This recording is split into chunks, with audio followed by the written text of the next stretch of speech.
So today we're going to cover chapter 10, section 3, and we're going to be using chords to solve different problems. And we're going to learn 4 theorems, and then we're going to do examples. So the first theorem is called the congruent corresponding chords theorem. And what this one states, that in the same circle or in congruent circles, 2 minor arcs are congruent. And notice the words here, if and only if their corresponding chords are congruent. Because it has the words if and only if, this means it can go either way. You could either be given that the chords are congruent, like they did in the picture. They gave us that chord AB had a congruency mark, so it's congruent to CD.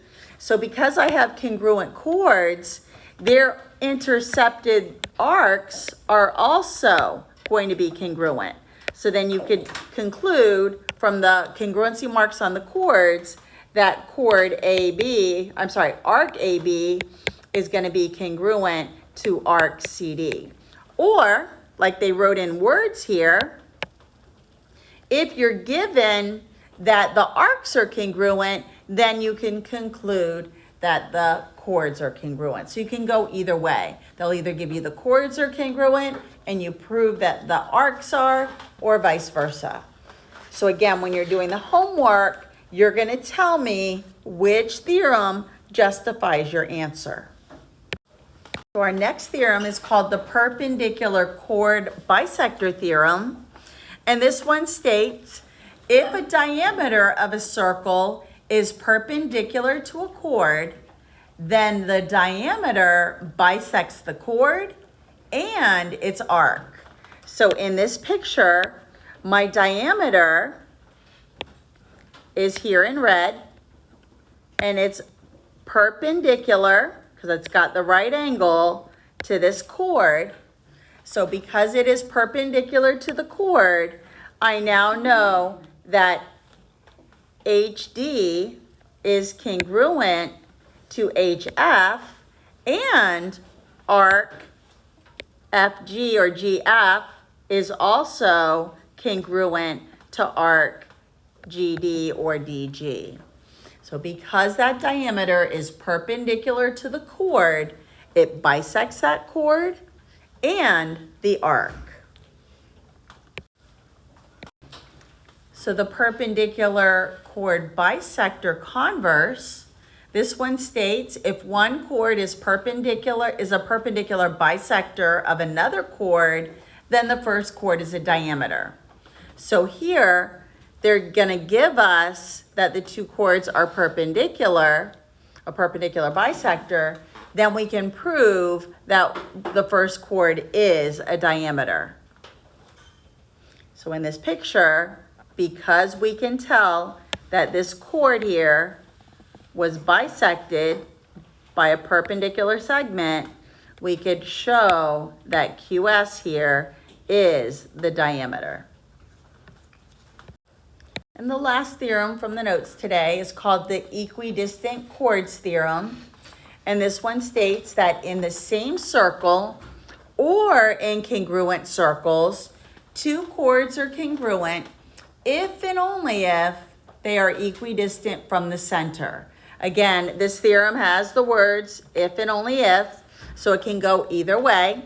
So they can either start by telling you that the chords are congruent, AB congruent to CD. Then by giving us that, we can also state that EG and EF are congruent by using the equidistant chords theorem. Or they could have given us that the segment EG and EF were congruent distances, then we could show that the chords are congruent. So it can go either way. And again, remember, a distance is always indicated by a right angle, and this distance is actually a perpendicular bisector. Okay, so here is our first example. Now, in each one of these, it wants us to find the values of X and Y. And then on part B there, it also wants me to find the measure of arc AB. So let me zoom in here to example 1A. So over here, I can see that I've got 13 here is for this segment, and it goes from the center to the edge. So this is actually a radius of the circle. Notice I also have another radius over here as well. And remember, no matter where a radius is drawn, it's always going to have the same length. Then if I also have another one over here,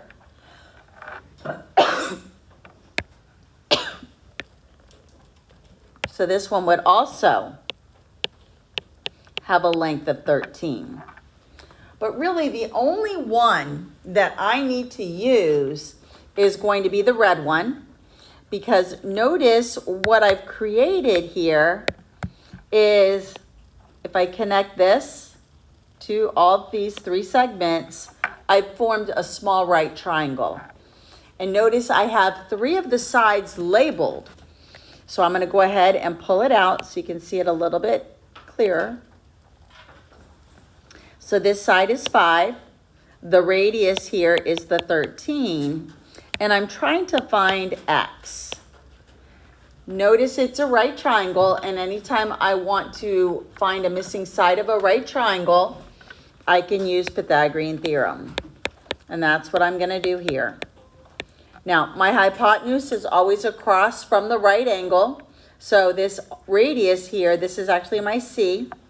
The x could be my B, and then the 5 could be my A. The A and the B can be mixed. It doesn't matter, but the C always has to be across from the right angle. So I'm going to fill in. I have 5 squared plus x squared equals 13 squared. I'm going to square the 5, square the 13. I now need to isolate x squared, so I have to subtract 25, and I get x squared equals 144. I'm going to use my square root method, square root both sides. Now technically I should be getting both positive and negative 12, but I don't want a negative piece of my chord here, so I'm only going to keep the positive 12. So that's what x equals. Now, the theorem that I'm going to use in order to find y now, technically what I could do here is draw in another radius and then do Pythagorean theorem again. But what I could also do, which is a lot faster, is just use my perpendicular chord bisector theorem. And remember, that theorem states that if a diameter of a circle is perpendicular to a chord, which it was, then the diameter bisects the chord and its arc. So this is the chord they're referring to right here, and it's been bisected. So x and y are going to be the same value. So y also equals 12 by applying my perpendicular chord bisector theorem. So when you're doing the homework, if I would have already had x as labeled as 12, and all you had to recognize was y was going to be congruent to it, you just tell me that you use the perpendicular chord bisector theorem. Now for B, I've got my triangle already formed here. So I've got it right here. And notice I've got a 60-degree angle. So for this one, because all I have is one side, so on this one, if I pull it out, this is 60 degrees right here.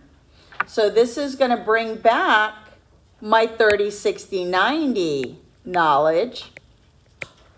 And I memorized that the side across from 30 was A, and in this case it's also going to be the y. And then across from 60 is our x, but we memorize it as a square root 3. And then the hypotenuse is 2 times a. Well, I already know the value of that hypotenuse, it's 6, so I need to find the value of a by setting 2a equal to 6, divide by 2, and a equals 3. So a is 3, which is also my value for y. And then x is a square root 3, so 3 square root 3. So now I found x and y. So x equals 3 square root 3, y equals 3. And now I need to find the value of arc AB. Well, arc AB is right here. Notice that the 60-degree angle that's there is actually a central angle. And we learned that the measure of its intercepted arc is the same as the central angle. So this arc that's right here is 60. And then I can also use the same theorem I just did on part A, my perpendicular chord bisector theorem, because in addition to the chord being bisected, so is the arc. So this side is also 60. So the measurement of arc AB is 60 degrees plus 60 degrees, and it's 120. So in this problem, we use special right triangles, and then we also use the perpendicular chord bisector theorem to solve this question. So on example C, notice from the center to each of these chords, I have segments that are equidistant. And I can tell that they're distances because of the right angle. And I can tell that these are equidistant because of the congruency marks and the right angles. So in order to find x and y, what I'm going to be using to solve this problem is the equidistant chords theorem.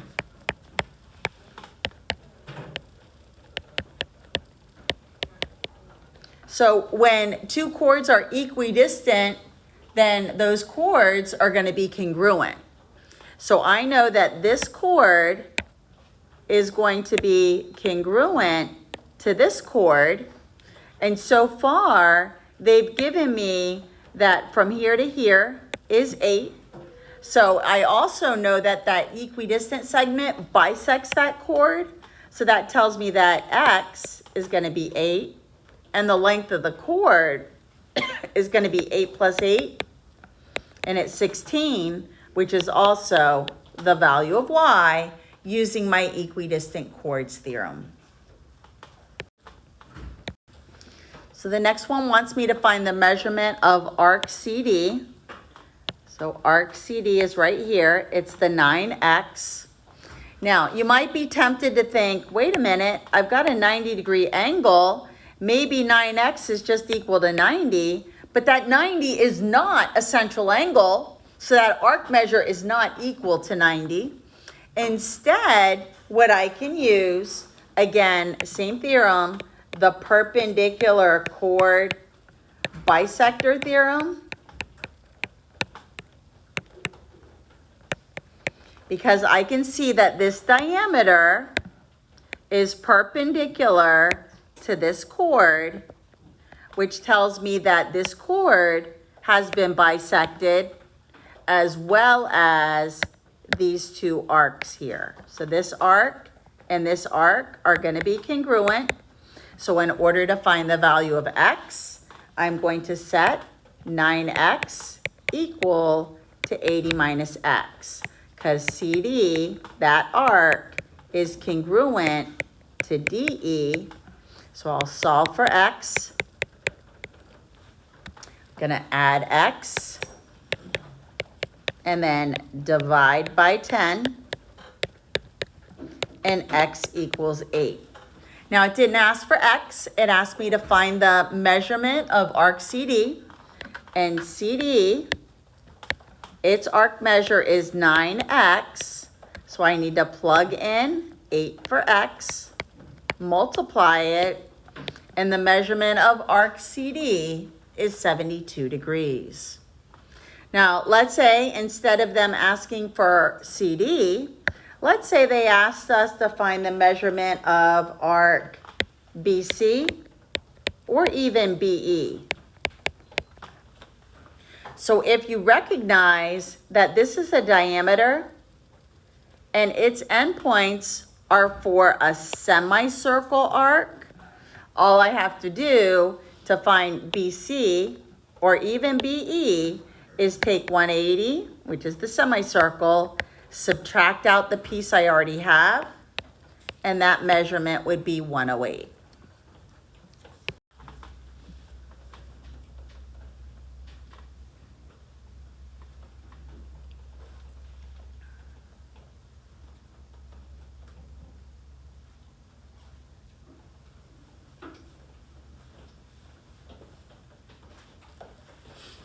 Pretty good. All right, let's try the next one. And when you hit number 12, you're going to need to solve it this same way that I'm about to show you.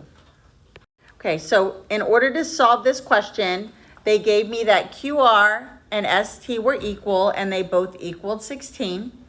So because I have two congruent chords, I can apply my equidistant chords theorem. And I also know that these two segments that are perpendicular are equidistant from the center, so they're congruent.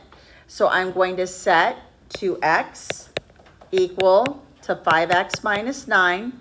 So CU is congruent to CV. Subtract 5x. Negative 3x equals negative 9. Divide by negative 3. And x equals positive 3.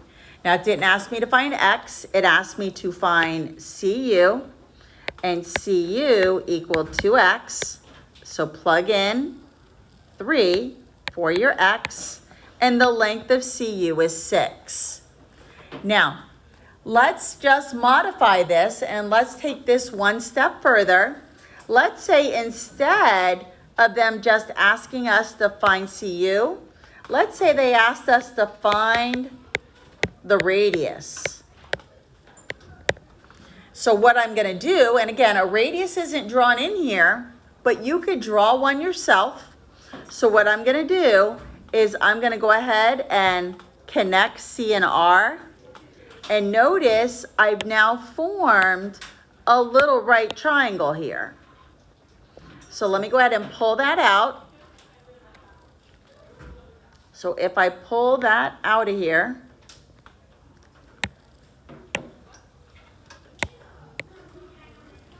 I have C, R, and U. And I already found the length of CU. It was 6.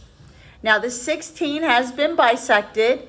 So this means that this piece here is 8 and 8. So UR is 8. And now to find the length of this radius, I'm just going to do Pythagorean theorem. So I'm going to be doing 6 squared plus 8 squared equals R squared. Because again, this could be your A, your B, and your C. So 36 plus 64. Add them. Square root it. And your radius length is 10. If it asked to find the diameter, you would just double it. Add it to itself or times it by 2. So if it asked for the diameter, it would become 10 times 2, and it would be 20. So in some of the last questions, this is how you have to solve them. And that is it for the notes on 10.3.